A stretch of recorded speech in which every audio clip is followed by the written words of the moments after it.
नमस्कार. मी भाऊ तोरसेकर. तुम्ही बघत आहात प्रतिपक्ष.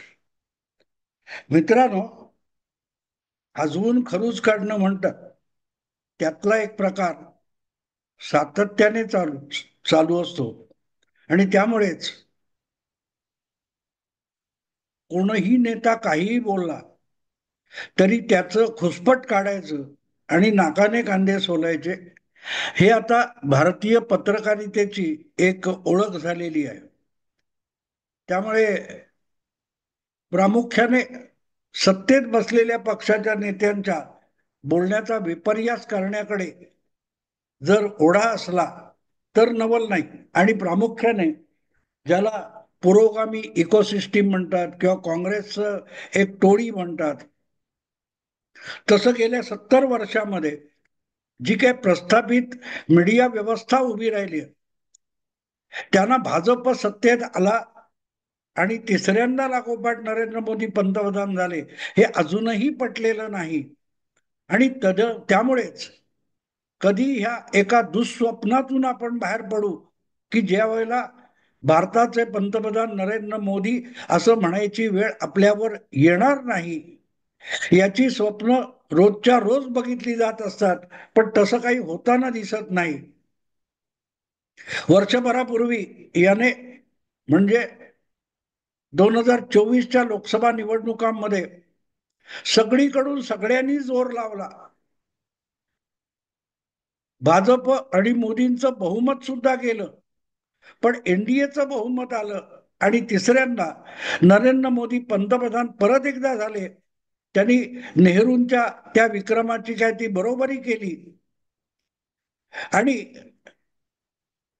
अल्पमतात गेल्यामुळे मोदी आता सरकार चालवू शकणार नाही आणि म्हणून हे सरकार टिकणार नाही, नितीश नायडू कधी बाहेर पडतील, हे सगळं बोलणारे अचानक वर्षभरामध्ये मोदी हे स्वपक्षीय अल्पमताचे पंतप्रधान आहेत हे सुद्धा विसरून गेलेत.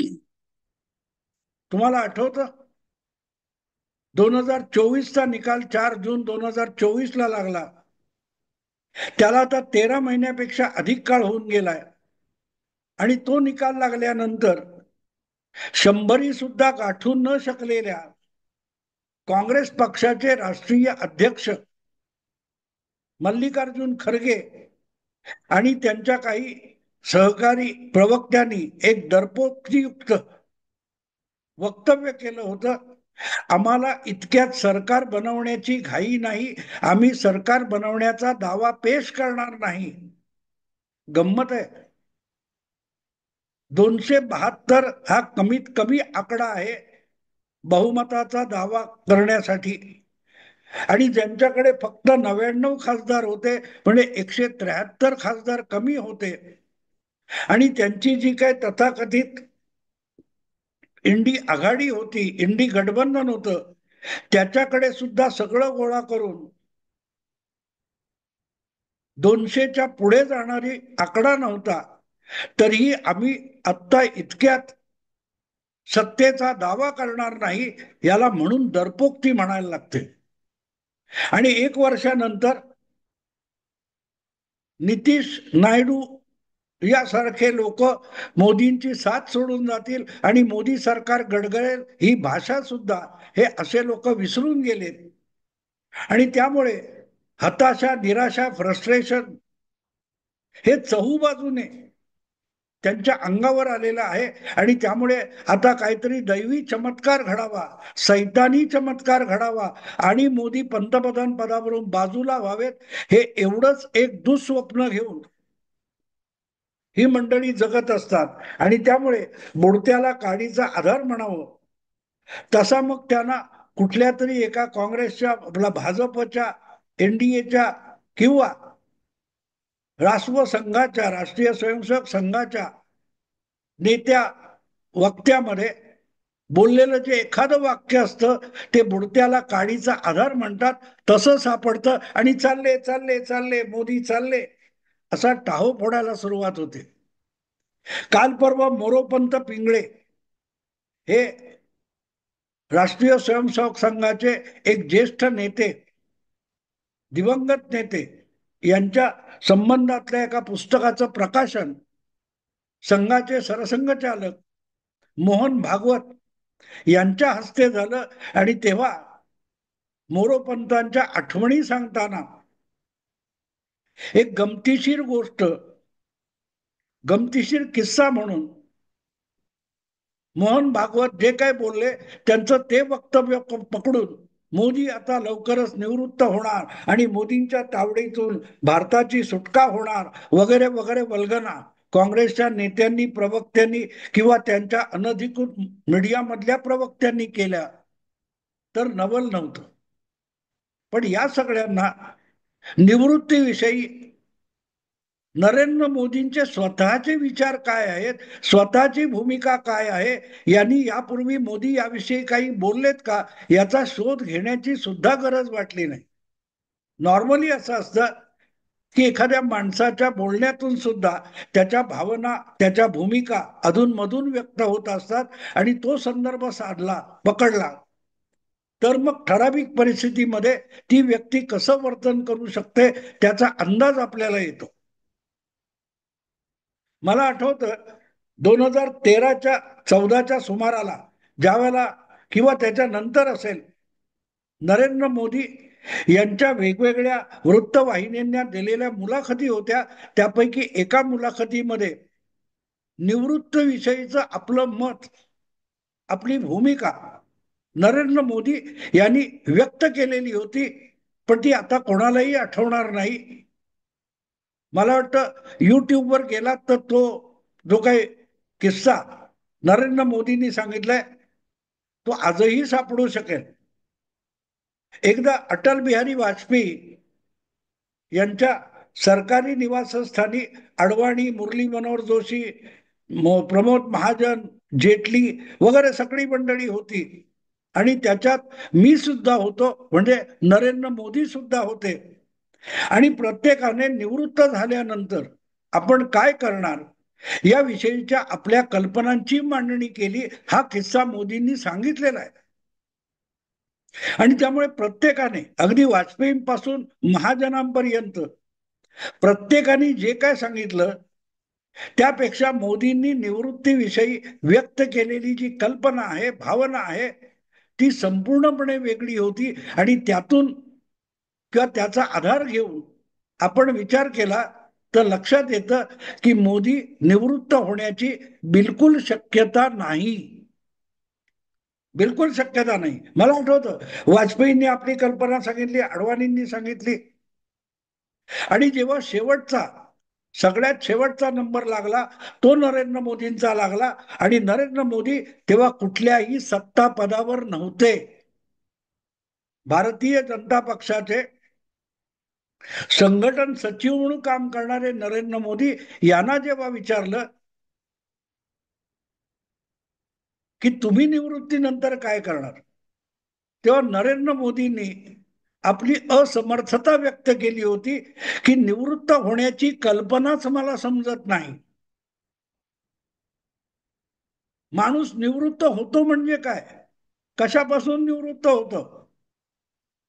नरेंद्र मोदी याने जर आपलं सगळं आयुष्य संघाला, संघाच्या विचारांना, हिंदुत्वाला आणि भारत मातेच्या सेवेसाठी अर्पण केलेलं आहे तर त्यातून निवृत्त होणं म्हणजे काय. जोपर्यंत जिवंत आहे, जोपर्यंत श्वासोच्छ्वास चालू आहे, तोपर्यंत आपलं जीवन हे संघासाठी आणि भाजपसाठी किंवा भारत मातेच्या सेवेसाठी अर्पण केलेलं आहे. तर त्यातून निवृत्त कसं होता येईल. निवृत्त होण्याची कल्पना सुद्धा माझ्या मनाला शिवत नाही, कारण मी व्रतस्थ आहे. आणि जगणं हे जेव्हा एक व्रत होतं तेव्हा त्या व्रतापासून कोणालाही निवृत्त होता येत नाही. जोपर्यंत त्याची, तो जिवंत आहे, तो हयात आहे, तोपर्यंत त्याला त्या व्रतापासून निवृत्त होता येत नाही. हे मोदींनी सांगितलेलं आहे. आणि आजच्या परिस्थितीमध्ये जर ते विचारात घेतलं तर आपल्याला सहज लक्षात येतं की पंतप्रधान पद असो, सत्तापद असो, किंवा भाजपने, पक्षाने किंवा संघाने सोपवलेली कुठलीही जबाबदारी असो, त्यापासून आपल्याला पक्ष किंवा संघ बाजूला करत नाही तोपर्यंत त्या जबाबदारीतून मुक्त होण्याचा विचारही आपल्या मनाला शिवत नाही. याचीच ग्वाही नरेंद्र मोदींनी त्या वक्तव्यातून दिलेली आहे. पण ज्यांना मनाचे खेळ करून मोदी पंतप्रधान पदावरून पाय उतार झाले, हेच स्वप्न दिवसा ढवळ्या दिसत असतं. जागेपणी झोपेतही मोदी सत्तेवरून बाहेर व्हावे या अपेक्षा बाळगून जगणारी जी माणसं आहेत, त्यांना कल्पनेचा खेळ आवडतो, त्यांचा वास्तवाशी संबंध उरलेला नसतो. आणि म्हणूनच मोहन भागवत यांनी मोरोपंत पिंगळे यांच्या संबंधातील पुस्तकावर भाषण करताना एक गमतीदार किस्सा सांगितला. त्याचा आधार घेऊन ही सगळी मंडळी मोदींना निवृत्त करायला निघाली. मोरोपंत पिंगळे यांची जेव्हा 75 झाली आणि त्यांचा शाल श्रीफळ देऊन वगैरे सत्कार करण्यात आला, तेव्हा गमतीने मोरोपंत म्हणाले होते की याचा अर्थ आता तुम्ही बाजूला व्हा, सत्कार करतोय याचा अर्थ बाजूला व्हा, तुमचं काम संपलं, तुमची जबाबदारी संपली, हे सूचित केलं जातं, असं मोरोपंत पिंगळे गमतीने म्हणाले होते. आणि त्यांनीच कशाला अलीकडल्या काळात मला म्हणजे भाऊ तोरसेकरला जवळजवळ 4-5 संस्थांनी तरी जीवन गौरव पुरस्कार दिलेला आहे. आणि अगदी गेल्या जून महिन्यामध्ये महाराष्ट्र सरकारकडून सुद्धा मला काय 2021 किंवा 22चा जीवन गौरव पुरस्कार जाहीर करण्यात आलेला आहे. आणि या प्रत्येकांना मी प्रत्येक वेळेला एकच उत्तर दिलंय की तुम्ही कितीही मला निवृत्त करायला जा, पण जोपर्यंत अंगामध्ये शक्ती आहे आणि मनामध्ये इच्छा आहे तोपर्यंत मला जमेल तशी पत्रकारिता, विश्लेषण, बातमीदारी या गोष्टी मी करत राहणार आहे. कारण पत्रकारिता, विश्लेषण हा माझा स्वभाव आहे. मी कुठल्या वर्तमानपत्रात असो किंवा नसो, मला जमेल तसं हे काम मी करत राहणार. याचा अर्थ सरळ आहे की मी निवृत्त होणार नाही, मी निवृत्त होणार नाही. आणि मोदींनी जवळपास त्याच स्वरूपाचा तो असलेला खुलासा त्या एका वृत्तवाहिनीला दिलेल्या मुलाखतीतून केला होता. आणि मग हा संदर्भ लक्षात घेतला तर मग 75 वर्षानंतर मोदी निवृत्त होतील का या प्रश्नाचं उत्तर मिळतं. मोदी निवृत्त कधी होतील या प्रश्नाचं उत्तर मिळतं. गंमत अशी असतं की विश्लेषण करताना बहुतांश लोक जेव्हा पूर्वग्रह दूषित असतात तेव्हा त्यांनी आधी निष्कर्ष तयार केलेला असतो आणि मग त्या निष्कर्षाला पूरक अशा गोष्टी शोधून त्याचे संदर्भ दिले जातात. आणि त्यामुळे 2014 नंतर 75 पूर्ण केलेल्या अनेक नेत्यांना मार्गदर्शक मंडळामध्ये ढकलण्यात आलं. मग ते यशवंत सिन्हा असतील, मुरली मनोहर जोशी असतील, लालकृष्ण अडवाणी असतील. आणि त्यामुळे 75 नंतर राजकारणात राहू नये, निवृत्त व्हावं हा एक नियम भाजपने किंवा संघाने बनवला, अशी एक वदंता पसरवण्यात आली. असा कुठलाही नियम आजपर्यंत तरी भारतीय जनता पक्षाने किंवा संघाने जाहीरपणे सांगितलेला नाही किंवा त्यावर शिक्कामोर्तब झालेला नाही. पण 10 वर्ष उलटून गेल्यानंतरही तो विषय धरून ठेवायचा. मोदी आम्हाला 15 लाख रुपये प्रत्येकाच्या खात्यात टाकणार होते, ते कुठे आहेत हा प्रश्न आज सुद्धा विचारला जातो. आणि वारंवार याविषयीचा खुलासा आलेला आहे की 2014च्या निवडणुकीचा प्रचार करताना नरेंद्र मोदींनी कुठल्याही सभेमध्ये किंवा जाहीरनाम्यामध्ये प्रत्येक मतदाराला 15 लाख देण्याचं आश्वासन दिलेलं नव्हतं, पण ते खोटं परत परत परत बोलत राहायचं. तसंच 75व्या वर्षी निवृत्त होणं हा नियम आहे, हे परत परत खोटं बोलत राहायचं. आणि ही खास करून पुरोगामी व्यवस्था आहे. मला आठवतं मुंबईत जेव्हा 92-93च्या दंगली झाल्या त्या कालखंडामध्ये शिवसेनेचे एक नेते बांद्र्याचे सरपोतदार, त्या सरपोतदारांकडचं पिस्तूल हे पोलिसांनी घेतल्याची, ताब्यात घेतल्याची बातमी आली होती. पण ते पिस्तूल बेकायदा नव्हतं, अधिकृत होतं, परवानाधारक पिस्तूल होतं. आणि पोलिसांनी सांगितल्यानंतर सरपोतदारांनी ते त्यांच्याकडे सोपवलेलं होतं. पण राजीव सरदेसाई का सारखा माणूस हा त्यानंतर 15-20 वर्ष सरपोतदारांकडे पिस्तूल जप्त करण्यात आलं हे खोटं धादांत खोटं परत परत परत परत सांगत राहिलं. आणि हे म्हणून मी म्हणतो की खोटं बोलणं हे पुरोगामित्वाचं किंवा सेक्युलर असण्याचं एक व्यवच्छेदक लक्षण झालेलं आहे. असो, मुद्दा नरेंद्र मोदींच्या निवृत्तीचा आहे. त्यामुळे भागवत यांनी हा आपल्या भाषणामध्ये मोरोपंत पिंगळे यांचा जो किस्सा सांगितला होता त्याचा आधार घेऊन लगेच नरेंद्र मोदी चालले. आता पुढच्या सप्टेंबर महिन्यामध्ये मोदींना वाढदिवस आहे आणि 75 वर्ष पूर्ण होत आहेत. आणि तेच नव्हे, तो मोहन भागवत यांची सुद्धा 75 होते, म्हणजे ते सुद्धा निवृत्त होणार. याचा आनंदोत्सव या पुरोगाम्यांनी सुरू केलाय. याचं कारण त्यांना असं वाटतं की हे सगळे द्रोणाचार्य आहेत. अश्वत्थामा मेला म्हटल्यानंतर द्रोणाचार्यांनी आपलं हत्यार ठेवलं. तर हे महायुग महाभारताच्या काळातलं नाहीये. तुमच्या असल्या थापेबाजीने मोहन भागवत असो किंवा नरेंद्र मोदी असो हे हत्यार खाली ठेवून जबाबदारी झटकून निवृत्त होतील या भ्रामक कल्पनेत राहण्याची काडी मात्र गरज नाही. उलट असली सगळी बकवास करणं आणि दिवसाची दिवास्वप्न बघणं यापेक्षा मोदींना अधिक चांगलं काम करून अधिक व्यापक पातळीवर आपापल्या पक्षाच्या वैचारिक संघटना उभारून भाजपला पराभूत करण्यासाठी मेहनत करणं हे अगत्याचं आहे. चमत्कार कधीही होत नसतो. चमत्कार कधी होत नसतो. हिम्मत मर्दा तो मदद खुदा असं काहीतरी उर्दू का फारसी वचन आहे.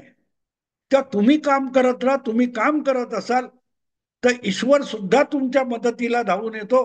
पण तुम्ही काम करणार नसाल तर ईश्वर सुद्धा तुमच्या मदतीला येत नाही. असेल माझा हरी तर देईल खाटल्यावरी म्हणून तुम्ही खाटल्यावर पडून राहिलात तर मरून जाल. पण हरी तुम्हाला खाटल्यावर काहीही द्यायला येणार नाही, ही वस्तुस्थिती आहे. आणि अंधश्रद्धा निर्मूलनाचा पालखी खांद्यावर घेऊन मिळवणारे ह्या नेहमी असल्या दैवी चमत्कार होईल या अंधश्रद्धेवर जगत असतात. आणि म्हणून त्यांची एक खुळी आशा आहे की 75 वर्ष झाली की मोदी निवृत्त होतील आणि मग भाजप खिळखिळा होऊन जाईल. कुमार केतकरांनी हे सांगितलेलंच आहे की जोपर्यंत मोदी आहेत तोपर्यंत भाजप जिंकणं शक्य आहे. पण मोदी अजरामर नाहीत. आणि मोदी बाजूला झाले किंवा मोदी निवृत्त झाले मग भाजपचं भवितव्य काय. थोडक्यात आपण मोदीला हरवू शकत नाही. आणि जोपर्यंत मोदी हा भाजपच्या शीर्ष नेतृत्वापर्यंत बसलेला आहे तोपर्यंत भाजपला हरवणं आपल्या आवाक्यातली गोष्ट नाही. ही बुद्धिमंत असून कुमार केतकर कबूल करतात आणि काँग्रेसचे सगळे नेते प्रवक्ते सुद्धा मोदी निवृत्त होतील याकडे आषाढभूतपणे बघत बसलेले आहेत.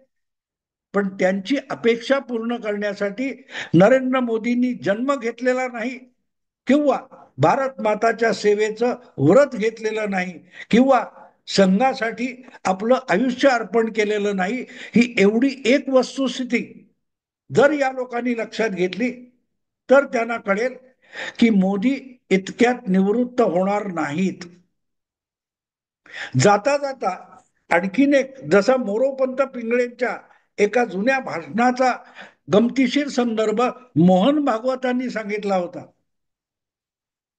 तसाच खुद्द नरेंद्र मोदी यांच्या एका अलीकडच्या भाषणातला गमतीशीर संदर्भ सांगून मी हा व्हिडिओ थांबवेन. मला वाटते वर्ष दीड वर्षापूर्वीची गोष्ट आहे. इंडिया टुडेचा अॅन्युअल कॉन्क्लेव्ह काय म्हणतात तो होता, आणि त्याचं उद्घाटन करायला खुद्द नरेंद्र मोदी आलेले होते. आणि नरेंद्र मोदींचं स्वागत करून त्यांना 4 शब्द बोलायची विनंती इंडिया टुडेचे सर्वे सर्वा अरुण पुरी यांनी स्वागत करताना केलेल्या भाषणात मोदीजी 2029चा विचार तुमच्या डोक्यात घोळत असेल असं म्हटलं होतं. आणि त्यावर टिप्पणी करताना नरेंद्र मोदींनी नंतर केलेल्या भाषणामध्ये म्हटलं की आप कहा 2029 में अटक गए, मैं तो 2047 का सोच रहा हूं, मेरा एजेंडा 2047 का है. जो माणूस इंडिया टुडेच्या मंचावर येऊन समोर बसलेल्या निर्बुद्ध बुद्धिवंतांसाठी सांगतो की मी 2047 साठी देश कुठे असेल त्याचा विचार करतोय, आणि तुम्ही 2029च्या निवडणुकीत अडकले. यातून सूचित होतं की हा माणूस 2029च्याही निवडणुकीचा विचार करत नाहीये, तर 34, 39, 44 किती पुढचा विचार करतोय बघा. तेव्हा तुम्ही गाजरं खात बसा, मोदी निवृत्त होत नाहीत. मित्रांनो, आता इथेच थांबतो. आवडलं लाईक करा, शेअर करा आणि प्रतिपक्षाला सबस्क्राईब करा. नमस्कार.